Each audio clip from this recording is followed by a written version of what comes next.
What's up, everybody? Joe White here, coming to you from the dark. That's right. Another video from the dark, where I tell you a little bit about. I was lucky enough to park here in Sunnyside, Washington, at they have a truck stop here, and about a quarter of a mile down the road, or about a half a mile down the road, I should say, if you will cross the highway, they have a movie theater. And I'm like, well, The Flash came out today, or yesterday, or day before, what have you. Let me go walk over and see The Flash. So I walked over there and plunked down my money and got my giant soda, which this movie theater over here, a large soda is like $7.50.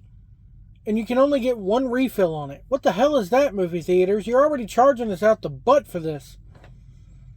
You know, my local movie theater in Virginia, you buy a large drink, you get free refills. Anyway. Plus the seats were uncomfortable. It was a real old movie theater. I mean, I like old movie theaters, don't get me wrong.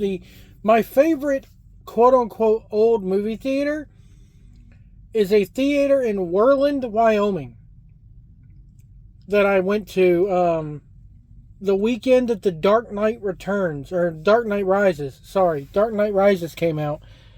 I got trapped in Worland, Wyoming for 3 days.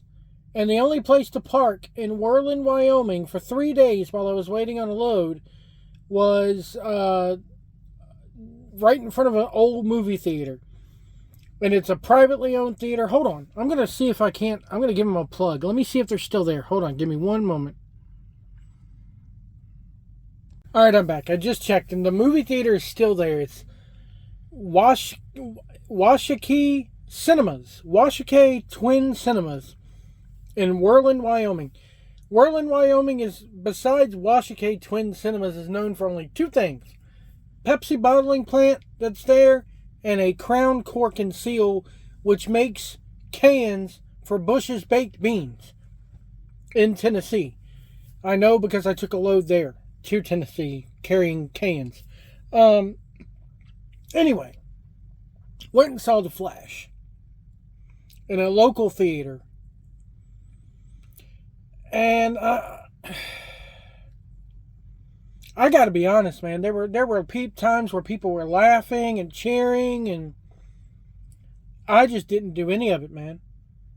Until the very end, which I'll get to.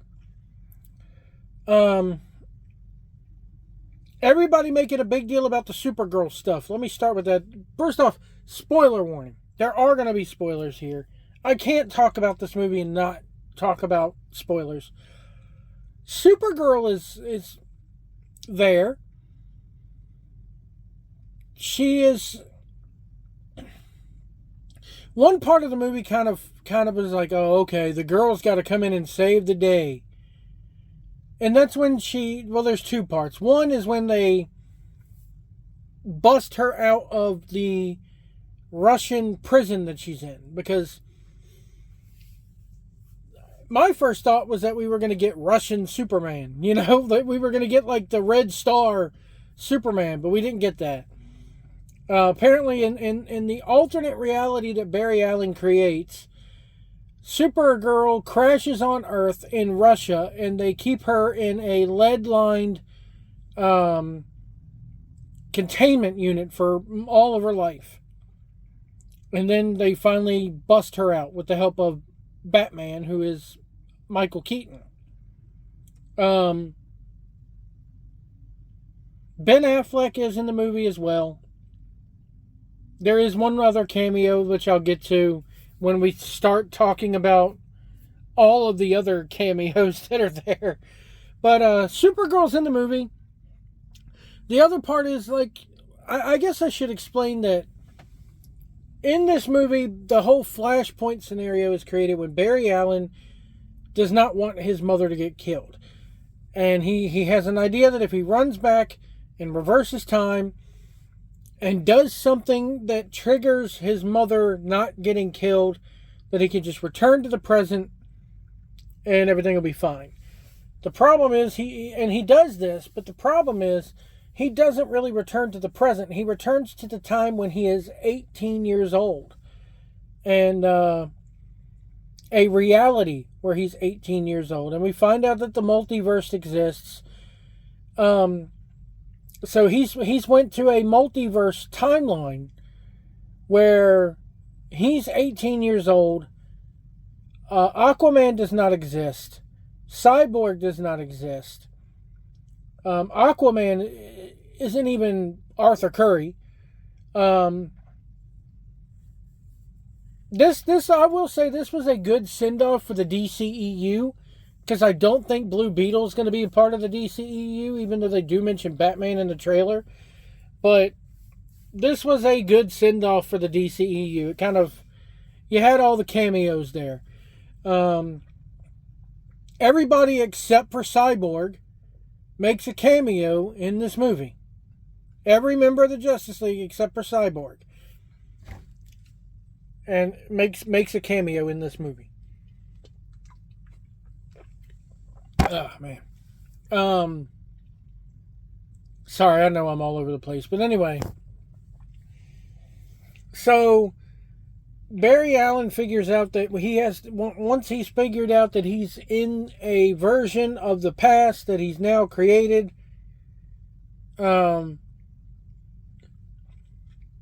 he realizes that the Barry Allen that he's there with, the long-haired Barry Allen, does not have his powers.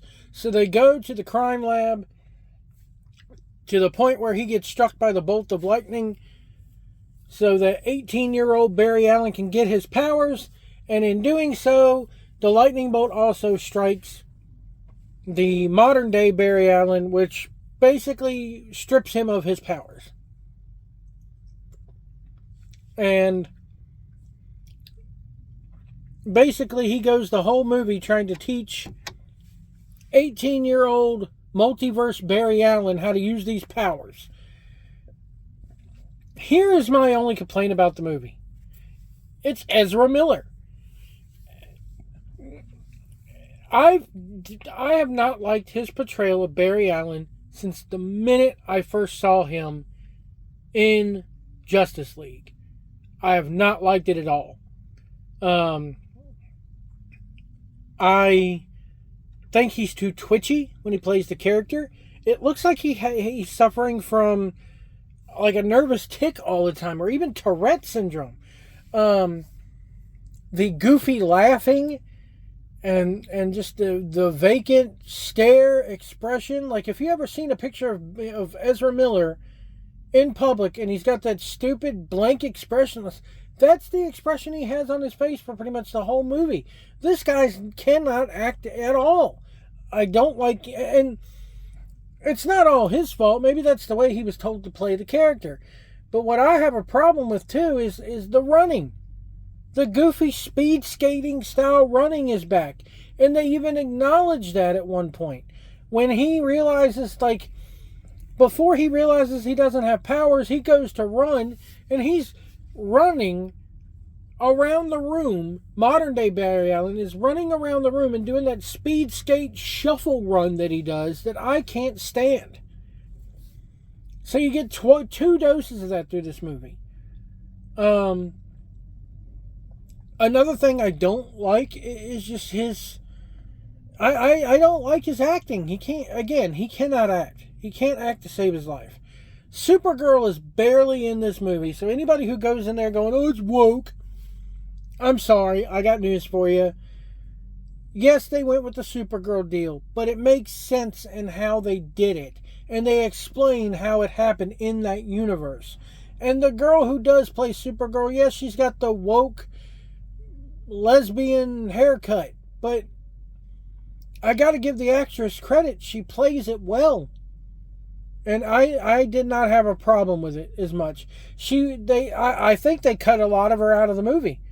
I think they realized that the fans didn't really want to see Supergirl, and they cut her out of the movie. A bunch, I think.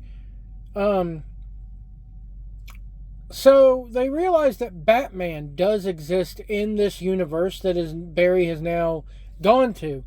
So they go to Wayne Manor, and Wayne Manor is the broken down Wayne Manor that we saw in Batman v Superman, essentially. It's the broken down, overgrown thing, but somebody still lives there.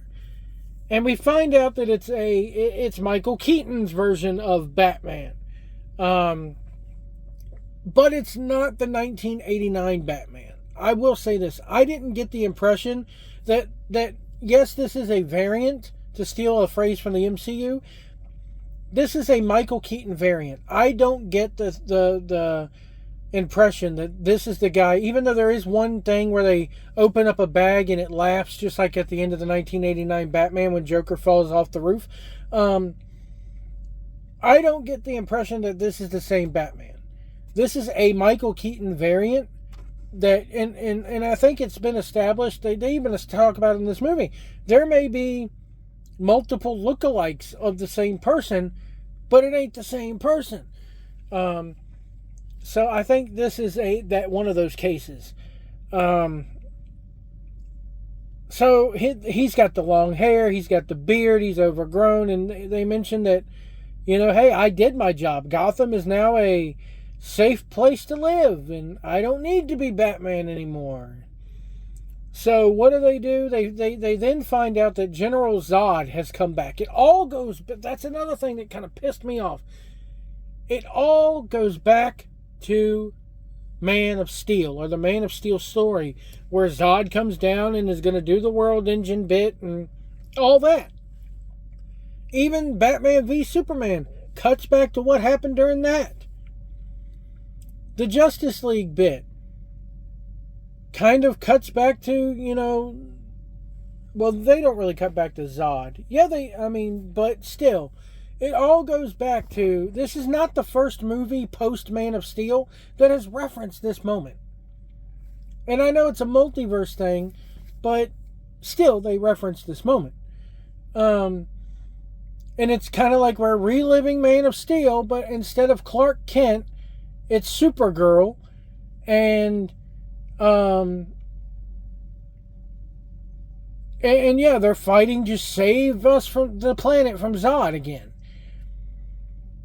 The one thing I did like about this, and it all goes back to the Flashpoint deal, is that in this universe, Zod succeeds. And the Barry Allen who is the long-haired Barry Allen, the Barry Allen from that universe, says, okay, we can just keep going back and forth until we get it right. And the modern day Barry Allen realizes you can't always get it right. You can't always get what you want. So they come to the determination that this version of Earth dies. This version of Earth dies. That he's went back to and created. And I won't go really into much more detail than that, but they end up getting to the point where the long-haired 18-year-old Flash has gone back so much and has tried to save everything so much that he's basically become like a dark version of the Flash, if you will, or a wraith, if you will. I think that's how they did it in the TV show. They described him as wraiths. So he's all crusted over. He looks like he's made out of like rock or something like that, and he's got like purple lightning instead of gold lightning. But there's a lot more to the story than this, but this is kind of like I'm glossing over all of it. So he's gone back in time so much, and has gone back to other universes trying to save his own so much, that now it's creating the ripple effect in the Speed Force, in the multiverse, where they're all going to collide together. And while they're colliding together, you see other versions of different people. So you see the different Batmans. You see you see the Adam West Batman from his planet. You see the Flash with the silver domed helmet with the lightning bolt wings on either side running around. You see Christopher Reeve They've digitalized it, and kudos to them for doing this. I was not expecting it. They digitalized Christopher Reeve along with his version of Supergirl from the Supergirl movie. I can't remember the name of the actress. She was the lead actress in The Secret of My Success. Fantastic, beautiful woman. But they digitalized her younger self, and they're standing beside Christopher Reeve's Superman. I think we even got the Superman Returns Superman in there at one point. Then they cut to this figure that is he's got long hair, and he's on a planet fighting a giant spider. Now, for those who don't know, stop the video here. Go look up Kevin Smith Superman story. Watch both of the parts that are on YouTube. Also, the late, great John Schnepp did a documentary about the Superman Lives movie that was supposed to come out and got scrapped. Why is all this important? The giant spider, or Thanagarian snare beast, as John Peters wanted to dub it in that Superman Lives movie, was being fought by a Superman that is played by Nicolas Cage. There's even test footage. If you go watch the John Schnepp documentary, there's test footage of Nicolas Cage in the Superman suit. And it's a different suit than what we see in this movie. It's a different suit than what we've seen in any movie. It's kind of like rainbowish, kind of iridescent. It looked all right.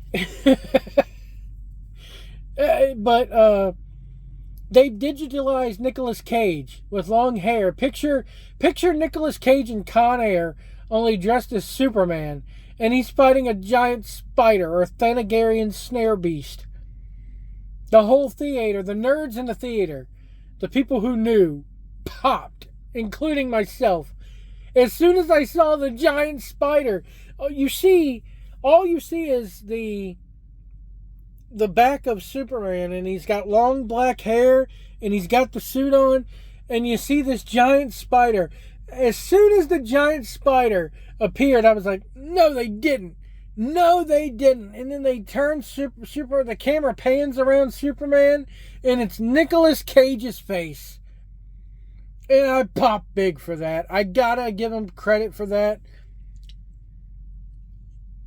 A lot of good cameos does not a good movie make. And this is by no means a top-notch superhero movie. But it's better than the shit that the DCEU did give it. It's better than Justice League. Not the Snyder Cut. The Snyder Cut, actually, I liked. But the normal cut. But Nicolas Cage as Superman. I wonder if he got an acting. I don't think he got an acting credit for it. I didn't really pay attention. I don't think he was in the credits because it's all digital. But it makes me wonder if he got a payday, and I hope he did get a payday out of this. The same way with whoever owns the rights to Christopher Reeve's estate, his children or whatever.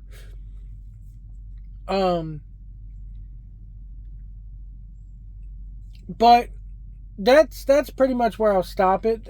I won't spoil the ending, except to say that there is another former Batman that does come out, and he plays it well. Because here's what I like about this version of this movie. This movie treats Batman well. It's more of a Batman Lives movie than anything else. You get to see Michael Keaton doing Batfleck type shit. Shit that couldn't have been done in 89 and 90 or whatever the Batman Returns was. Because he didn't have the technology. Now, I will say the CGI in this movie sucks.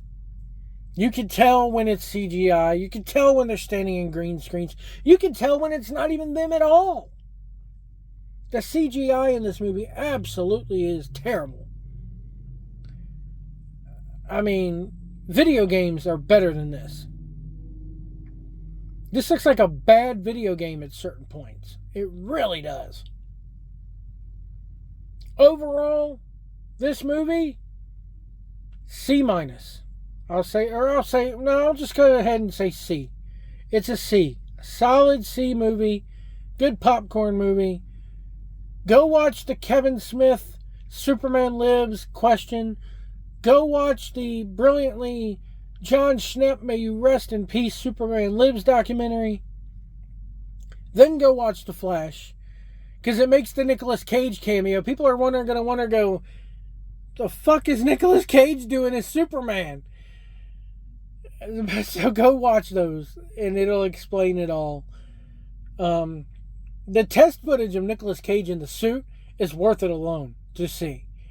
The John Schnepp documentary. And then the way Kevin Smith describes his involvement with the Superman Lives project is amazing. Anyway, folks, solid C movie. I'll even upgrade it now that I'm thinking about it. I'll upgrade it to a C+. Andy Muschietti, who did It, he caught my attention when he did It. I think he did a good job, given the Ezra Miller rewrites that were done. And if you remember correctly, this project has been 10 years in the making.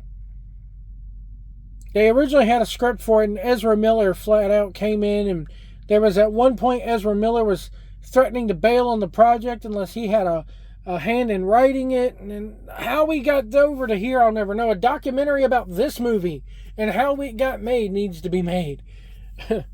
We need a behind the scenes of the Flash documentary. And Ezra Miller, I hope to God he never gets another acting job ever. Go put nuggets in a deep fryer. Kid, you're not a good actor. And whoever came up with that speed skate style running needs to be stopped. Because that's another thing. They make every single other Flash that you see run like that. Even like the Flash with the metal helmet and everything. And don't get me wrong, I may have missed it.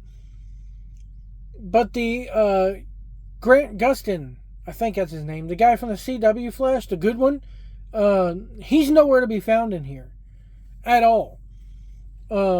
Which is a shame. Because I think Grant Gustin could have hit this out of the park. This role out of the park.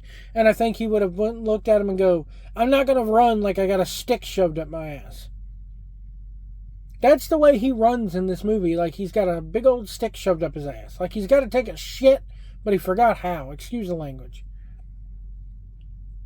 That's what it is. He runs like he's got to take a crap, but he forgot how.